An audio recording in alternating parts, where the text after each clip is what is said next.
Bonjour, je suis Timothée Van Kalk, le directeur du World War II Museum de Kinéville, dans la Manche. Et je vous propose de découvrir aujourd'hui un objet un peu plus gros que d'habitude, une moto légère de l'armée allemande, DKW NZ 350 de 1941. Allez, venez, je vous emmène avec moi.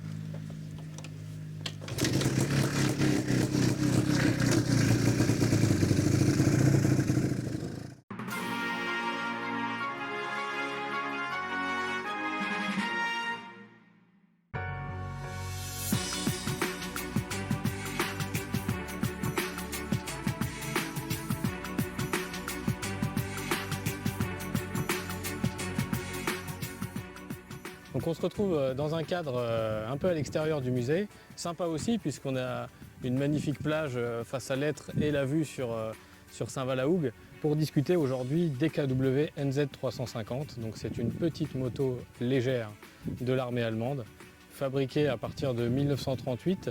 Il s'agit à la base d'un véhicule civil, pas du tout développé dans un but d'utilisation militaire. Et puis en fait, quand l'Allemagne va rentrer en guerre, ils vont avoir besoin massivement de motos pour déplacer ce qu'on appelle les estafettes, leur armée à des buts de police de la circulation, de reconnaissance, de déplacement rapide pour des messagers, police, militaire, etc. Donc c'est vraiment un petit véhicule léger.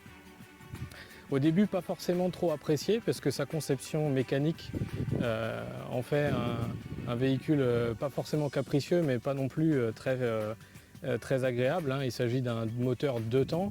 Donc qui dit 2 temps dit mélange essence-huile, donc ça fume, ça pue, c'est pas forcément très coupleux.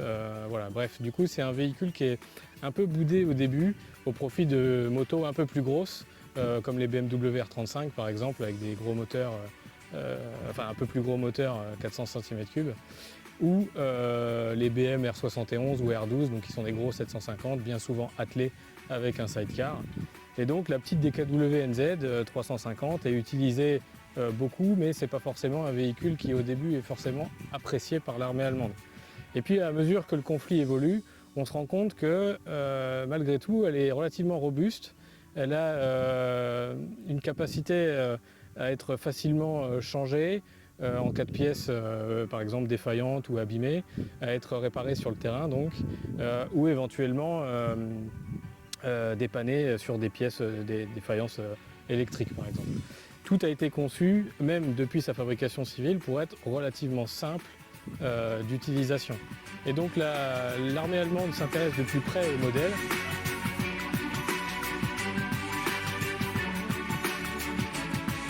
Et donc à partir de à peu près 1942-1943, on voit des évolutions qui sont spécifiquement militaires sur ce modèle. Et d'ailleurs, toutes les motos qui vont être fabriquées à partir de 1941-1942 vont être toutes exclusivement dédiées à la fabrication militaire. Donc à mesure que la guerre avance, finalement, on se rend compte que cette moto-là, elle est quand même super robuste et super intéressante au combat. Et son utilisation devient de plus en plus généralisée. On se rend compte aussi qu'elle est relativement peu chère à fabriquer. Et donc à partir de 1943, des évolutions techniques, les garde-boue vont être vont passer à des garde-boue plats. Aujourd'hui, c'est des garde-boue enveloppants qui sont donc sur celles qu'on vous présente. Mais il faut savoir qu'à l'époque, les deux fronts principaux, c'est l'Afrique du Nord et surtout le front de l'Est. Le front de l'Est, on se rend compte qu'on s'enlise très facilement après la fonte hivernale dans la boue. Et donc la boue vient s'accumuler dans ces garde-boue enveloppants, mais qui, je le rappelle, sont de conception civile à l'origine. Et donc voilà, on les passe avec des garde-boue plats qui permettent l'évacuation de la boue. On ajoute une pièce qui va permettre de gratter la boue aussi sur le cadre à l'arrière pour la roue arrière, donc ça permet de libérer cette boue. On va passer sur un filtre à air cyclonique qui va permettre lui aussi d'être utilisé dans des conditions défavorables, comme par exemple le désert, pour pas que le sable aille abîmer le cylindre, le moteur. Et bien on va avoir ce filtre à air qui va permettre de capturer le sable. Et donc tout un tas d'autres améliorations, une simplification du réservoir, simplification du phare avant, puisque donc sur la mienne, on se rend compte que le phare est très gros, et au final sur de nombreuses photos d'époque, on se rend compte que le phare casse en fait au combat, puisque il peut arriver qu'on ait des chocs, qu'on tombe avec la moto. Et donc avoir un très gros phare comme ça, au final c'est peut-être bien pour le civil parce que ça éclaire bien, mais pour l'armée c'est pas ce qu'il y a de plus idéal. Donc on va réduire le phare, on va réduire la taille du compteur, toujours aussi dans cette logique d'économie, puisque à mesure que la guerre évolue, l'armée allemande a des difficultés à trouver des matériaux rares. Tout ce qui va être aluminium va être plutôt dédié à la fabrication des aéronefs, et donc on va passer sur des pièces davantage en acier. Et ce qui m'amène au dernier modèle de DKW NZ, celle qui est appelée la NZ-1, qui apparaît à partir de fin 44 environ, à quelques semaines près, et dont le bloc moteur va être exclusivement fait d'acier, de fonte, tandis que sur les motos première génération jusqu'à 1944, le bloc est en alu, comme c'est le cas de la présente moto.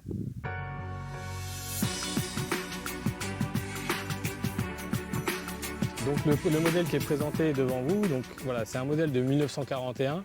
Au niveau de la conception, c'est assez précoce, donc on trouve ces garde-boue enveloppants, un compteur assez large de 80 mm au lieu de 60 pour les versions plus tardives, un gros phare, le ASAG M165.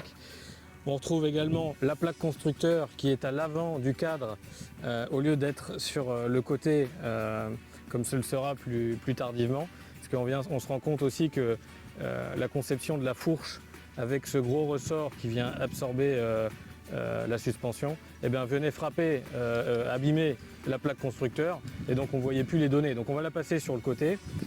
Et elle a également le réservoir premier modèle avec les patins de réservoir pour les genoux, donc qui sont simplement des protections, qui vont être supprimés par la suite, le caoutchouc étant un matériau rare qui va être réservé à la conception des pneus. Donc suppression des patins caoutchouc. Et puis plus tardivement, on va supprimer aussi le contacteur au réservoir, puisqu'il implique des câbles plus longs, plus d'utilisation du cuivre pour faire un faisceau électrique un peu plus technique. Donc on va le simplifier et le contacteur sera directement au niveau du boîtier pour la bobine et les relais.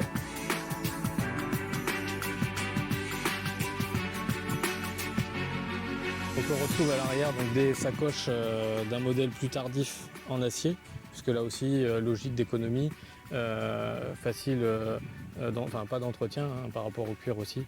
On va passer sur les sacoches tôle, d'ailleurs c'est standardisé à toutes les motos de l'époque. Les sidecars BMW et Zundap qui vont paraître un peu plus tardivement, à partir du 42-43, auront également des sacoches tôle. Et puis donc à nouveau ce garde-boue arrière qui lui aussi est enveloppant et qui va être par la suite simplifié pour un garde-boue plat, toujours dans cette logique aussi de passage en tout terrain et de facilité et d'usage adapté au théâtre d'opération dans lesquels sont impliqués les Allemands à cette époque-là.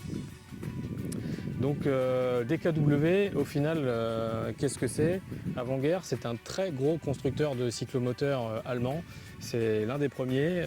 En volume, c'est plusieurs dizaines de milliers de motos fabriquées chaque année et vendues. Et son logo est assez simple. Il s'agit d'un blason vert et blanc marqué DKW. Et au-dessus, on voit que ce logo est surmonté par 4 anneaux, avec marqué Auto Union dans le centre de ces 4 anneaux. Alors qu'est-ce que ça veut dire? C'est tout simplement qu'avant-guerre en Allemagne, il y a quelques très grosses marques automobiles, très gros constructeurs, BMW, Adler, qui n'existe plus aujourd'hui, Mercedes par exemple, voilà, pour en citer quelques-uns. Et il y a 4 marques fabricants d'auto et moto qui décident de s'allier économiquement, comme un groupement. Aujourd'hui, on pourrait parler de Stellantis ou autre, pour ne pas donner de marque. Et donc à l'époque, ces 4 marques-là, c'est DKW, Porsche, Wanderer et Audi, que l'on connaît aujourd'hui. Et donc ces 4 marques-là vont s'associer autour d'un regroupement d'un groupe automobile qui va s'appeler Auto Union, tout simplement, et dont le logo du groupe va être 4 anneaux marqués Auto Union.